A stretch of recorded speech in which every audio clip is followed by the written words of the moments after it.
Bonjour à tous, Simon Vesperini. Alors récemment, comme vous l'avez vu, on a abordé pas mal de sujets d'actualité, de sujets souvent casse-gueule. Il s'agit de sujets qui ratissent large et qui nous permettent de faire grossir cette chaîne, de faire grossir cette communauté.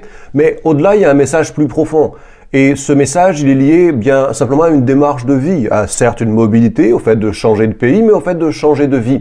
Et j'aime aussi, et j'aime surtout peut-être, aborder des sujets qui sont plus personnels, peut-être plus sensibles. Je lisais donc récemment à ce sujet le fait qu'en France, le taux de dépression avait augmenté de 20% en un an, ce qui est assez énorme, sachant qu'il avait déjà augmenté sensiblement pendant l'époque du Covid et des confinements. Je lisais aussi que à peu près 13,5% des personnes de moins de 15 ans signalent des symptômes dépressifs, ce qui est, ma foi, quelque chose d'inquiétant, parce que il s'agit de jeunes gens.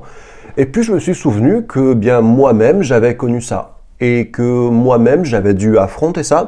Et aujourd'hui ici, étant tout à fait loin des compétences d'un psychologue, d'un psychiatre dans le domaine bien évidemment, mais je voulais vous parler de ce que moi j'avais mis en œuvre, ce qui pour moi avait marché, parce que la raison de ce mal-être, parfois, elle est plus près, ou peut-être géographiquement plus loin que l'on ne va la chercher.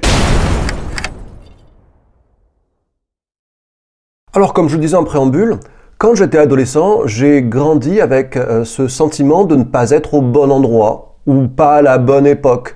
J'enviais le temps de mes grands-parents dont ils me parlaient, donc il y avait 50 ans en arrière, quoi. J'enviais ce qui se passait ailleurs, que je connaissais pas. Comme beaucoup de gens, j'avais tendance à idéaliser ce qu'il y avait ailleurs et ce que moi je n'avais pas. Et adolescent, eh bien, sans grande surprise, j'avais pas trop de copines, j'avais pas beaucoup d'amis qui avaient des choses en commun, des centres d'intérêt en commun avec moi. J'avais pas d'ambition de carrière, j'avais pas de motivation. Pour vous dire pire, et ça c'est perso, mais on le partage entre nous, je me souviens, d'ailleurs mon père en parle toujours aujourd'hui, il me disait mais il va falloir que tu fasses quelque chose de ta vie. Et moi j'ai envie de rien, je deviendrai clodo, je vivrai dans la rue peut-être. Parce que je n'avais pas de motivation, parce que quelque part j'étais dans un endroit qui était certes super chouette, vous savez que je suis corse, jamais je ne renierai ça, ni la chance que ce fut de naître en Corse. Mais d'un autre côté, eh bien, je n'y trouvais pas de source de motivation parce que c'est une île, parce que c'est une société qui est toute petite, on n'est pas nombreux en Corse, et il se trouve que moi, à ce moment-là, j'avais d'autres aspirations. Et peut-être que c'est votre cas aussi. Et c'est peut-être pour ça qu'on se retrouve là, parce qu'on a des choses en commun. D'ailleurs, j'en profite pour vous le dire, pour les gens qui sont intéressés par vivre à l'étranger et qui savent pas comment le mettre en œuvre, comment en fait avoir les moyens pratiques de le faire, j'ai mis en place un système de messagerie privée. Vous pouvez vous inscrire avec votre adresse email. Je vais vous envoyer l'accès à 2 masterclass privées que j'ai données au mois de septembre, je crois, et qui parlent vraiment de comment moi, ma vie fonctionne, mon business fonctionne, en fait, comment moi j'ai pu en pratique vivre où je voulais. Et donc, ce sont des infos que je vais partager avec vous. Ma messagerie privée, nouveau système donc, premier lien en description de cette vidéo. Pour venir à mon propos d'origine, vous savez, bizarrement, quand il s'est agi de partir étudier à l'étranger, là d'un coup j'ai voulu étudier. Et puis j'ai plus eu de problème à avoir des amis, à rencontrer des gens qui étaient vraiment, on va dire, sur la même longueur d'onde que moi, parce que j'avais choisi un pays sur ces critères-là. Et puis j'avais pas non plus de problème pour rencontrer des filles. Alors, adolescent, j'étais pas trop bidon, mais j'étais plus près de bidon que de cool, faut l'admettre. Mais ensuite, voilà, j'ai vraiment été épanoui dans ce domaine-là aussi, parce que je rencontrais des filles avec qui j'avais des atomes crochus. Quand on partage les mêmes goûts, les mêmes attentes, on a les mêmes références culturelles aussi. C'est amusant, mais effectivement, on était fans de musique, alors je rencontrais des filles qui aimaient la même musique que moi. Donc du coup, effectivement, on avait des atomes crochus d'un point de vue culturel aussi. Et puis le fait à ce moment-là de faire des études, d'avoir plein de gens, des amis autour de moi, de rencontrer des filles chouettes, à ce moment-là, ça m'a donné envie aussi d'avoir une carrière, donc à faire de m'affirmer plus loin.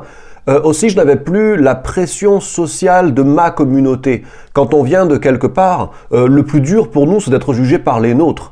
Demain, s'il y a 20 millions de Chinois qui pensent que toi, là, t'es un con, tu vas t'en foutre à peu près. Par contre, si c'est 20 millions de personnes qui habitent dans ton département, ta région, là, tu vas te sentir mal quand tu vas te sortir dans la rue, tu vois. Parce que ce sont les tiens. Et ça, c'est un point aussi important. Moi, j'ai réussi à m'affirmer, pour le terme exact, quand je n'étais plus chez moi, quand je n'avais plus cette pression sociale du regard des miens quelque part. Et puis après, évidemment, une fois affirmé, une fois assumé, après un jour on s'en fout pas mal, peu importe qui c'est, mais parce qu'on s'est affirmé justement. Et Pour citer un chanteur français qui avait des textes, je trouve, assez intéressants, assez cool, être né quelque part, pour celui qui y est né, c'est toujours un hasard, et je trouve ça très vrai. Je veux dire, il n'y a pas de raison valable, alors on peut croire au destin, le déterminisme de Sartre, hein, je ne suis pas trop bien placé pour en parler, mais dans l'absolu, on pourrait imaginer qu'il n'y a pas vraiment de raison valable que l'on soit né ici ou là-bas.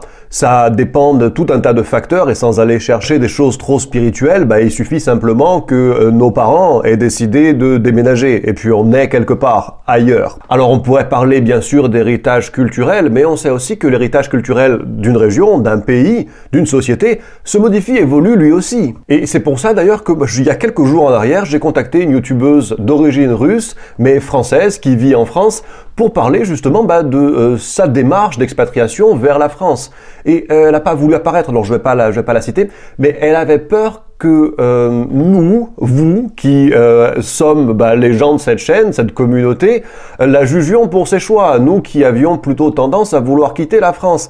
Mais ce n'est pas du tout mon approche des choses, puisque j'admets que nous sommes tous des gens différents, et qu'il y a dans l'absolu pas d'endroit idéal pour tout le monde, mais qu'il y a un endroit qui nous correspond plus, et parfois même qui nous correspond plus à un certain moment de notre vie. D'où l'intérêt de la liberté géographique. Avant de vous dire que ce mal-être, il vous est propre, que cet état, on va dire, dépressif, sans parler forcément de dépression, parce que dépression c'est plus clinique, mais cet état dépressif, de mal-être, de manque de motivation, simplement de manque d'entrain, il n'est peut-être pas intrinsèque à vous, c'est peut-être pas votre nature, mais c'est peut-être aussi votre réponse, la réponse de votre moi intérieur, pour faire un peu le type intéressant, à la situation de vie. J'ai tendance à croire que la dépression clinique vient quand il y a une différence, un écart trop important entre la personne que l'on est en pratique et la personne que l'on aimerait être. Et souvent, j'avais fait une vidéo là-dessus, comment je suis réellement devenu libre. Pour moi, la liberté, c'est le fait de pouvoir être la personne que l'on veut être. Et le milieu dans lequel on évolue, va pouvoir nous permettre, ou pas d'ailleurs, d'être la personne que l'on veut être. Parce que chaque société a évidemment ses propres codes. Et nous, quand on se trouve à Minsk, on ne vit naturellement pas la même vie que celle que l'on vivrait dans un village de Corse. Et si à ce moment-là on devient quelqu'un, en tout cas on s'adapte dans une vie qui nous correspond mieux, et je pense que ce mal-être disparaît. Donc de ce fait, avant de vous ruer chez le psy, avant de vous dire que voilà, c'est comme ça, c'est votre personnalité, de commencer à prendre des médicaments, essayez ce traitement, essayez celui que moi j'ai mis en œuvre et qui pour moi a marché. Alors ça ne veut pas dire que je baigne dans le bonheur absolu tout le temps, bien sûr qu'il y a des moments de baisse de morale, il y a des échecs, il y a des moments de loose, bien évidemment. Mais je ne serais pas devenu, peut-être le quart, allez, si on doit compter, de la personne que je suis aujourd'hui, si j'avais pas vécu les choses que j'ai vécues, et je les aurais pas vécues si j'avais pas changé de pays, et même plusieurs fois. Donc, traitement miracle, et je vous conseille de l'essayer, voire de l'adapter, et voire éventuellement même d'en changer, si jamais il ne portait pas les fruits escomptés. Et ce traitement, pour reprendre une formule populaire, c'est putain, mais va voir ailleurs si tu y es. Et je pense d'ailleurs que cette expression, si on y réfléchit un petit peu, si tu y es, et je pense qu'elle a peut-être plus de sens que ce qu'on voudrait lui attribuer quand on l'écoute comme ça en passant. À présent, je vous le répète, messagerie privée, nouveau système, premier lien en description de cette vidéo. Si vous avez aimé cette vidéo, si vous l'avez trouvée utile ou peut-être même pertinente, mettez-y un pouce vers le haut et bien sûr abonnez-vous à cette chaîne si ce n'est pas encore déjà fait. Je vous remercie de votre visionnage, je vous dis à la prochaine. Ciao.